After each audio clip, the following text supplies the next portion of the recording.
K Umar മൗലവിയുടെ റഹിമഹുല്ലാ തർജുമാനുൽ ഖുർആൻ audio number 715. സൂറത്തുൽ അംബിയ ആയത്തുകൾ 94 മുതൽ 112 വരെ, അതായത് അവസാനം വരെ. Page number 1145. അഊദു ബില്ലാഹി മിനശ് ശൈത്വാനിർ റജീം. ബിസ്മില്ലാഹിർ റഹ്മാനിർ റഹീം.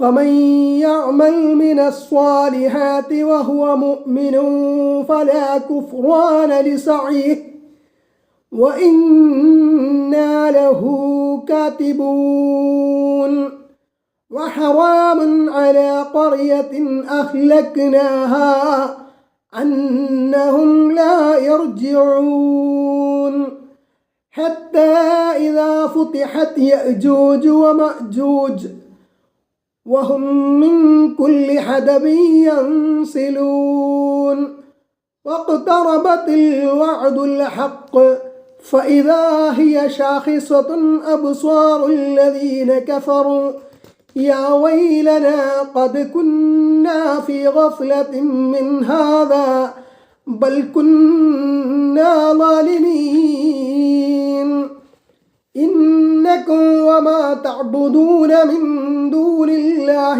حصب جهنم أنتم لها واردون لو كان هؤلاء آلهة ما وردوها وكل فيها خالدون لهم فيها زفير وهم فيها لا يسمعون إن الذين سبقت لهم منا الحسنى أولئك عنها مبعدون لا يسمعون حسيسها وهم فيما اشتهت أنفسهم خالدون لا يحزنهم الفزع الأكبر وتتلقاهم الملائكة هذا يومكم الذي كنتم توعدون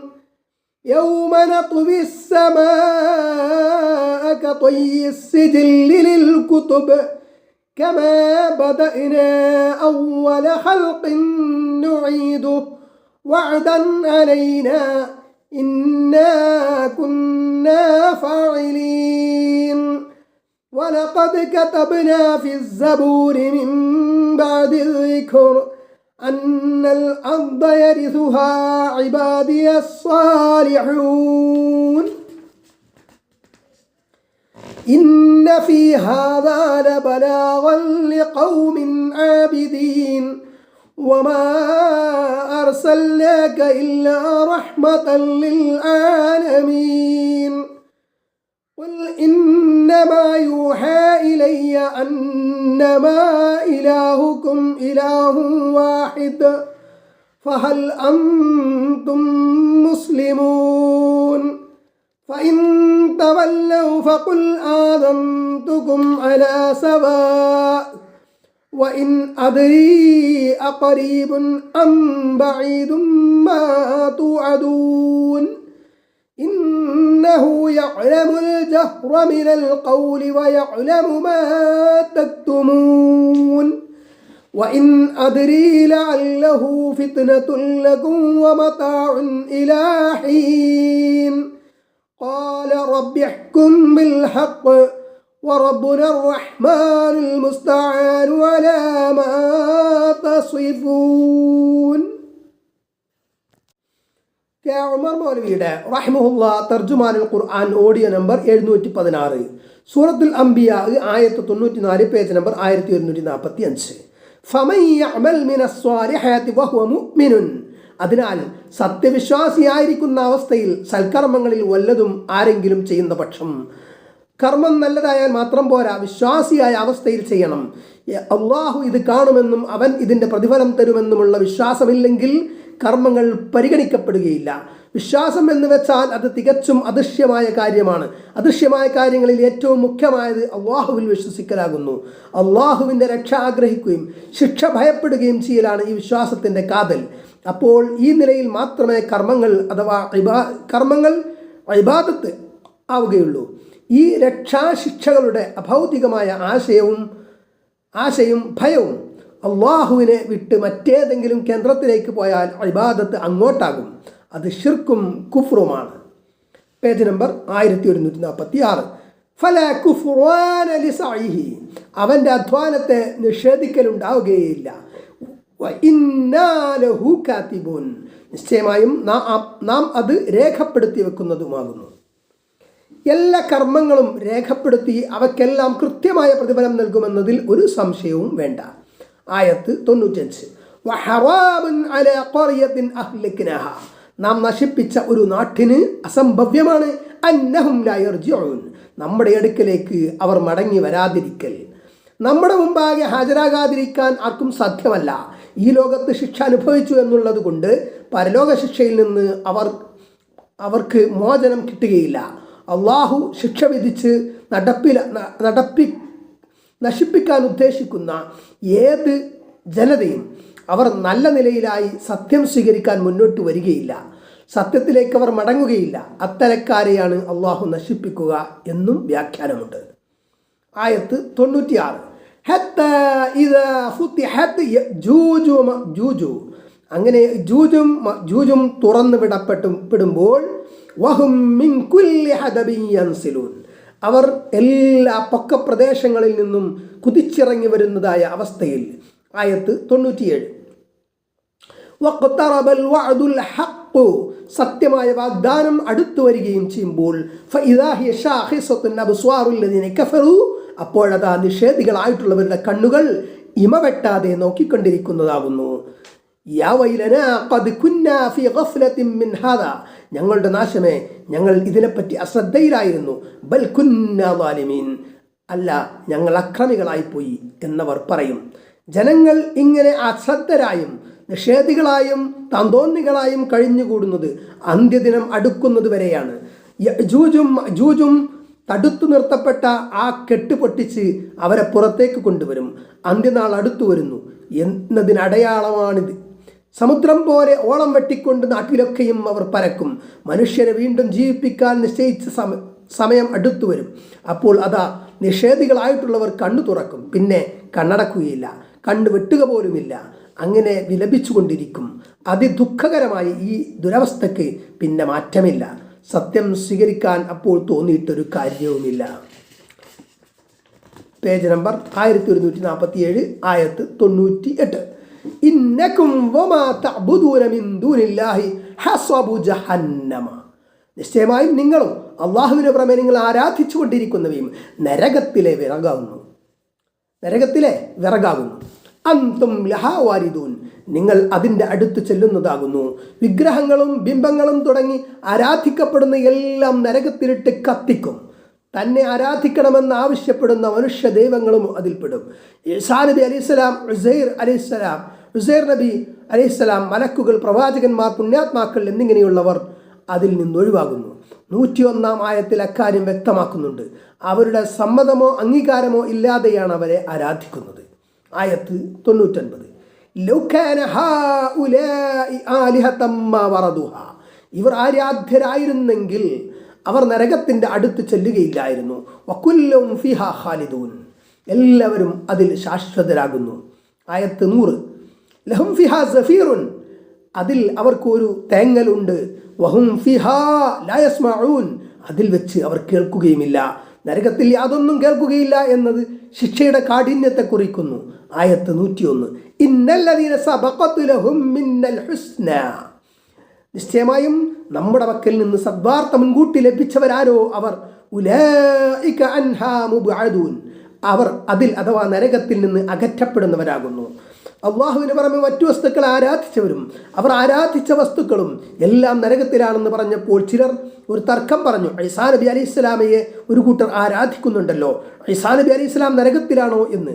അതിന് മറുപടി എന്നോണമാണ് ഈ ആയത്ത്. ഈസാ നബി അലൈഹി സ്വലാമയെ മാത്രമല്ല, മുഹീദ്ദീൻ ഷെയ്ഖിനെയും മറ്റു ചില ഔലിയാക്കളെയും ചിലർ ആരാധിക്കുന്നുണ്ടല്ലോ. അതായത് അവരോട് പ്രാർത്ഥിക്കുകയും അവരുടെ സ്നേഹവും അടുപ്പവും ആശിച്ചുകൊണ്ട് നേർച്ച വഴിപാടുകളും ഉറൂസും നടത്തുകയും ജാറം കെട്ടുകയും ജാറത്തിലേക്ക് തീർത്ഥാടനം നടത്തുകയും ചെയ്യുന്നു ഉണ്ടല്ലോ. ചുരുക്കത്തിൽ ഔലിയാക്കൾ ആരാധിക്കുന്നു. അതിനാൽ ഇവരും നരകത്തിലാണോ എന്ന് തർക്കം പറയുന്നു. അതിന് മറുപടിയാണിത്. അള്ളാഹുവിൽ നിന്ന് മുൻകൂട്ടി ശുഭവാർത്ത ലഭിച്ചവരാരോ അവർ നരകത്തിൽ പോകേണ്ടി വരികയില്ല. ആയത്ത് 102. ലാ യസ്മഊന ഹസീസഹ, ആ നരകത്തിൻ്റെ നേരിയ ശബ്ദം പോലും അവർ കേൾക്കുകയില്ല. Page number 1148. വഹും ഫീ മസ്തഹത് അൻഫുസുഹും ഖാലിദൂൻ, അവർ അവരുടെ മനസ്സുകൾ ഇഷ്ടപ്പെട്ടതെന്തോ അതിൽ ശാശ്വതരാകുന്നു. സ്വർഗത്തിൽ പുണ്യവാന്മാർ അനുഭവിക്കുന്ന സൗഖ്യങ്ങളെക്കുറിച്ചാണ് ഈ വിവരിക്കുന്നത്. ശാരീരികവും മാനസികവും ആത്മീയവുമായ എല്ലാ അനുഭൂതികളും ഇതിൽ പെടുന്നു. ആയത്ത് 103. ലാ യഹ്സുനുഹുൽ ഫസഉൽ അക്ബർ, അത്യധികമായ വിഭ്രാന്തി അവരെ വ്യസനിപ്പിക്കുകയില്ല. സർവ്വ മനുഷ്യരെയും ഉയർത്തെഴുന്നേൽപ്പിച്ചതിനും ശേഷമുള്ള മഹാവിചാരണയെ സംബന്ധിച്ച വിഭ്രാന്തി പുണ്യവാന്മാരെ അലട്ടുകയില്ല. വതതലഖാഹുൽ മലായികത്തു, മലക്കുകൾ അവരെ സ്വാഗതം ചെയ്യുന്നതുമാണ്. ഹാദാ യൗമുകുമുൽ ലദീ കുൻതും തുഅദുൻ, നിങ്ങൾക്ക് വാഗ്ദത്തം ചെയ്യപ്പെട്ടിരുന്ന നിങ്ങളുടെ ദിവസമാണിത് എന്ന് പറഞ്ഞുകൊണ്ട്. ആയത്ത് 104. യൗമ നത്വിസ് സമാഅ കത്വയ്യിസ് സിജില്ലി ലിൽ കുതുബി, ഗ്രന്ഥങ്ങളുടെ പേജുകൾ ചുരുട്ടുന്നത് പോലെ ആകാശത്തെ നാം ചുരുട്ടിക്കളയുന്ന ദിവസം. അന്ത്യദിനത്തിൽ ആകാശത്തെ എങ്ങനെയാണ് ചുരുട്ടുക എന്ന് നമുക്കറിഞ്ഞുകൂടാ. നമുക്കതിനെപ്പറ്റി യാതൊന്നും സങ്കല്പിക്കുവാൻ കഴിയുന്നില്ല. കാര്യം നടക്കുമ്പോൾ നോക്കിക്കാണേണ്ട വിഷയമാണത്. അള്ളാഹുവിൻ്റെ ശക്തി അപാരമാകുന്നു.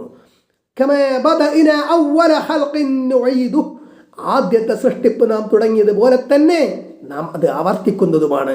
വഅദൻ അലൈന, നമ്മുടെ മേൽ ബാധ്യതയായ ഒരു വാഗ്ദാനം. ഇന്നാ കുന്നാ ഫാഇലിൻ, നിശ്ചയമായും നാം വാഗ്ദാനം നടപ്പിൽ വരുത്തുന്നവരുമാകുന്നു. നിശ്ചയമായും നാം വാഗ്ദാനം നടപ്പിൽ വരുത്തുന്നവരാകുന്നു. അന്ത്യദിനത്തിൽ നടക്കുന്ന കാര്യങ്ങളെപ്പറ്റി ഖുർആൻ പറയുന്നത് നാം വിശ്വസിക്കുന്നു, ഒരു മാറ്റവുമില്ലാതെ. അതോടെ പുതിയൊരു സൃഷ്ടിപ്പ് അവൻ നടത്തും, മരിച്ചവരെ രണ്ടാമതും സൃഷ്ടിക്കും. അള്ളാഹുവിൻ്റെ ഉറച്ച വാഗ്ദാനമാണത്. വലഖദ് കതബ്നാ ഫി الزبور من بعد الذكر, ആയത്ത് 105. നിശ്ചയമായും പ്രമാണത്തിന് ശേഷം സബൂറിൽ നാം എഴുതിയിട്ടുണ്ട്. അന്നൽ അർദ യരിസുഹാ ഇബാദിയ സ്വാലിഹൂൻ, നിശ്ചയമായും ഈ ഭൂമിയെ എൻ്റെ സദ്വൃത്തരായ അടിമകൾ അനന്തരാവകാശമെടുക്കും എന്ന്. കെ ഉമർ മൗലവിയുടെ റഹിമഹുല്ലാ തർജുമാനുൽ ഖുർആൻ ഓഡിയോ നമ്പർ 717, സൂറത്തു അൽ അംബിയ ആയത്ത് 105 തുടരുകയാണ്. Page number 1149. പ്രമാണം എന്ന് പറഞ്ഞതിൻ്റെ ഉദ്ദേശ്യം ലൗഹുൽ മഹ്ഫൂദ് ആണ്, അള്ളാഹുവിൻ്റെ ജ്ഞാനമാകുന്ന മൂലപ്രമാണം. സബൂർ എന്നതിന് ഇവിടെ അർത്ഥം ഗ്രന്ഥം എന്നർത്ഥം ആണെന്നും അള്ളാഹു അവതരിപ്പിച്ച സർവ്വ ഗ്രന്ഥങ്ങളുമാണ് ഉദ്ദേശ്യമെന്നും അഭിപ്രായങ്ങളുണ്ട്. അതല്ല, ദാവൂദ് നബി അലൈഹി സ്വലാമയുടെ കിതാബായ സബൂർ തന്നെയാണ് ഉദ്ദേശ്യം എന്നും അഭിപ്രായമുണ്ട്. അപ്പോൾ വിഷയം മനസ്സിലാക്കാൻ അധികം എളുപ്പമുണ്ട്. സബൂറിൽ പൊതുവായ ഉത്ബോധനങ്ങൾ ഉള്ളതിന് പുറമെ നല്ല മനുഷ്യർക്ക് വലിയ ആശംസയുമുണ്ട്. ഭൂമിയിൽ അവർക്ക് വലിയ പ്രതാപം ഉണ്ടാകും എന്ന് വെച്ചാൽ അള്ളാഹുവിൻ്റെ അടിമകൾ അള്ളാഹു കൽപ്പിച്ചതുപോലെയും അള്ളാഹുവിൻ്റെ പ്രവാചകന്മാർ മാതൃക കാണിച്ചു കൊടുത്തതുപോലെയും സൂക്ഷിച്ച് ജീവിക്കുന്ന പക്ഷം അള്ളാഹു അവർക്ക് സ്വാധീനവും പ്രതാപവും നൽകും എന്ന് സാരം. അള്ളാഹുവിൻ്റെ ഈ തീരുമാനം നബി സല്ലല്ലാഹു അലൈഹി വസല്ലമയുടെ സ്വഹാബാക്കൾക്ക് അള്ളാഹു നിറവേറ്റി കൊടുത്തത് ലോകം കണ്ടല്ലോ. ഹിജ്റയ്ക്ക് ശേഷം വെറും 10 വർഷം കൊണ്ട് അറേബ്യ ഉപഭൂഖണ്ഡം മുഴുവൻ വിശ്വാസികൾക്ക് അധീനപ്പെട്ടു. പ്രവാചകന് ശേഷം അനേകം ഗോത്രങ്ങളും സമൂഹങ്ങളും മതഭ്രഷ്ടായെങ്കിലും അബൂബക്കർ അലൈഹിസ്സലാമിൻ്റെ നേതൃത്വം അതെല്ലാം പരാജയപ്പെടുത്തി. Roman Persian സാമ്രാജ്യങ്ങൾ ഭയപ്പാടിലായിരുന്നു. 2.25 വർഷത്തെ അബൂബക്കർ റളിയല്ലാഹു അൻഹുവിൻ്റെ ഭരണവും 10 വർഷം നീണ്ടുനിന്ന ഉമർ റളിയല്ലാഹു അൻഹുവിൻ്റെ ഭരണവും ഇസ്ലാമിൻ്റെ വെന്നിക്കൊടി കിഴക്കോട്ടും പടിഞ്ഞാറോട്ടും പാറിച്ചു. റോമായുടെ മിക്ക ഭാഗങ്ങളും പേർഷ്യൻ സാമ്രാജ്യം മുഴുവനും ഇസ്ലാമിൻ്റെ അധീനമായി. ഇറാൻ, ഖുറാസാൻ, ഈജിപ്ത്, ഷാം, ഇറാഖ് എല്ലാം മുസ്ലിം രാജ്യങ്ങളായി മാറി. ഖുലഫാ റാഷിദീനിൻ്റെ ഭരണകാലം കൊണ്ട് ഏതാണ്ട് 30 വർഷം ലോകത്തെ ഏറ്റവും വലിയ വിസ്തീർണം കൊണ്ടും ജനസംഖ്യ കൊണ്ടും സാമ്രാജ്യമായി തീർന്നു. പടിഞ്ഞാറ് തുനീഷ്യ വരെയും കിഴക്ക് തുർക്കിസ്ഥാൻ വരെയും വടക്ക് അർമേനിയ വരെയും ഇസ്ലാമിൻ്റെ പതാക പാറിക്കളിച്ചു. പിൽക്കാലത്ത് ഉമവി അബ്ബാസി ഖിലാഫത്തിൻ്റെ ഭരണത്തിൽ അത് പിന്നെയും ഒരുപാട് വികസിച്ചു. എന്നാൽ പിന്നീട് മുസ്ലിങ്ങൾ വീഴ്ച വരുത്തിയപ്പോൾ സ്ഥിതിയാകെ പാടുമാറി. ഇനി അവർ ഖേദിച്ച് വേണ്ടത് ചെയ്യാൻ ഒരുങ്ങുകയും അങ്ങനെ സദ്വൃത്തരാകുകയും ചെയ്യുന്ന പക്ഷം ഒരിക്കലും അള്ളാഹു വാഗ്ദത്തം ലംഘിക്കുകയില്ല. അള്ളാഹു കൽപ്പിച്ച പ്രകാരം ലോക മുസ്ലിങ്ങൾ ഒറ്റ സംഘമായി തീരുകയും അവരെ ബന്ധിക്കുന്ന പാശം പരിശുദ്ധ ഖുർആനായി ഭവിക്കുകയും എല്ലാവരും യോജിച്ച് പ്രാപ്തനായ ഒരു നേതാവിനെ തെരഞ്ഞെടുക്കുകയും എല്ലാവരും അദ്ദേഹത്തോട് അച്ചടക്കം പാലിക്കുകയും ചെയ്യുന്നതായാൽ സ്ഥിതി എന്താകുമെന്ന് ആലോചിച്ച് നോക്കുക.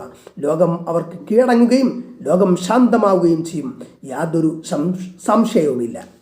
ആയത്ത് 106. ഇന്ന ഫി ഹാദാ ലബലാഗൻ ലിഖൗമിൻ ആബിദീൻ. നിശ്ചയമായും അല്ലാഹുവിനെ ആരാധിക്കുന്നവരായ ജനങ്ങൾക്ക് ഇതിൽ സന്ദേശമുണ്ട്. ഇതിൽ എന്ന് വെച്ചാൽ ഇതുവരെ പറഞ്ഞതിൽ എന്നർത്ഥം, ഈ ഖുർആനിൽ എന്നും അർത്ഥമാകാം. ആയത്ത് 107.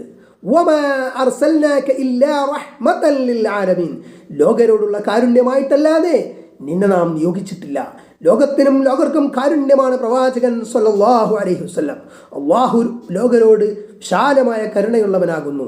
അത് നിമിത്തമാണ് പ്രവാചകനെ അള്ളാഹു നിയോഗിച്ചത്.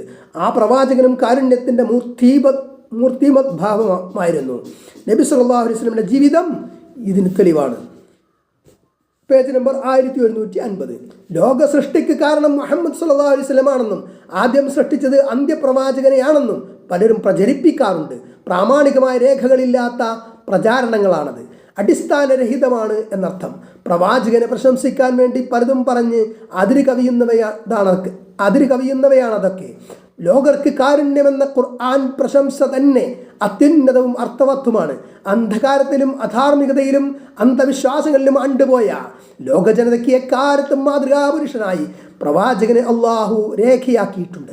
ഈ പ്രവാചകന്റെ നിയോഗം മൂലം ഉണ്ടാകേണ്ട ഗുണം ലോകം അനുഭവിച്ചു. പിൽക്കാലക്കാർക്ക് അത് ചരിത്രരേഖയും മാതൃകയുമായി. ജീവിതത്തിൻ്റെ സമസ്ത മേഖലകളിലും ഏറ്റവും ഉന്നതവും ഉത്കൃഷ്ടവുമായ മാതൃക പ്രവാചക ജീവിതത്തിൽ കാണാം. മാനവചരിത്രത്തിൽ ഇത്രയും പരിപൂർണവും സമുന്നതവുമായ ഒരു വ്യക്തിത്വം വേറെ കാണുക സാധ്യമല്ലെന്നത് അമുസ്ലിങ്ങൾ പോലും സമ്മതിച്ച കാര്യമാണ്.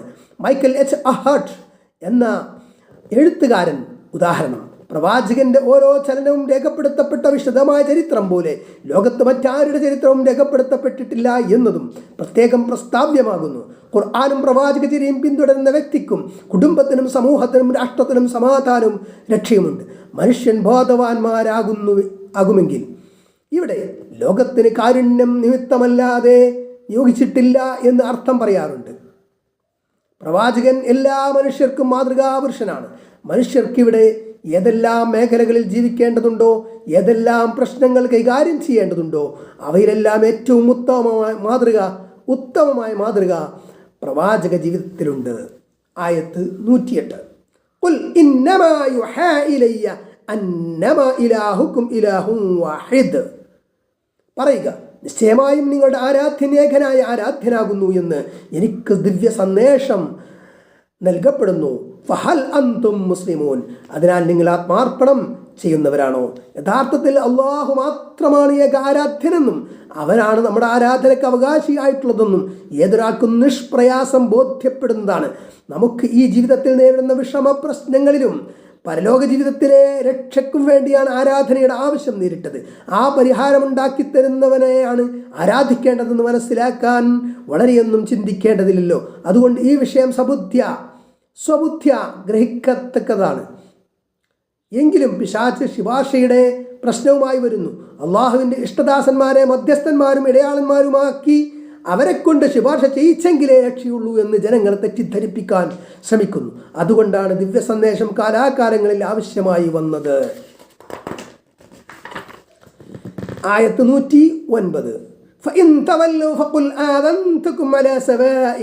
എന്നാൽ അവർ പിൻവാങ്ങുന്ന പക്ഷം പറയുക, ഞാൻ നിങ്ങളോട് പ്രഖ്യാപിച്ചിരിക്കുന്നത് തുല്യനിലയിലാണ്. ഞാൻ നിങ്ങളോട് പറയുന്നത് പോലെ നിങ്ങൾക്കെന്നോടും പറയാം. പരിപൂർണമായ പൗരസ്വാതന്ത്ര്യം. ഞാൻ പറയുന്നത് തടയാൻ നിങ്ങൾ ഒരുങ്ങേണ്ട. നിങ്ങൾ പറയുന്നതിനെ ഞാൻ തടയുന്നില്ലല്ലോ. നിങ്ങൾ ഞങ്ങളോട് ശത്രുത പുലർത്തുന്നതിന് തുല്യമായി ഞങ്ങളും ശത്രുത പുലർത്തും. നിങ്ങളുമായി ഞങ്ങൾ സൗഹാർദ്ദം പുലർത്തുന്നത് പോലെ ഞങ്ങളോട് നിങ്ങളും സൗഹാർദ്ദം പുലർത്തുക. ഇപ്രകാരം ഞാൻ തുല്യത പ്രഖ്യാപിക്കുന്നു. Page number 1151. നിങ്ങളോട് വാഗ്ദത്തം ചെയ്യപ്പെടുന്നത് അടുത്താണോ അഥവാ അകലെയാണോ എന്നെനിക്കറിയില്ല. ഞാൻ അദൃശ്യം അറിയുന്നവനല്ല. അന്ത്യനാൾ എപ്പോഴുണ്ടാകുമെന്നും പരലോക ശിക്ഷ നിങ്ങൾക്ക് എപ്പോഴാണ് ലഭിക്കുക എന്നും അള്ളാഹുവിന് മാത്രമേ അറിയൂ. ആയത്ത് 110.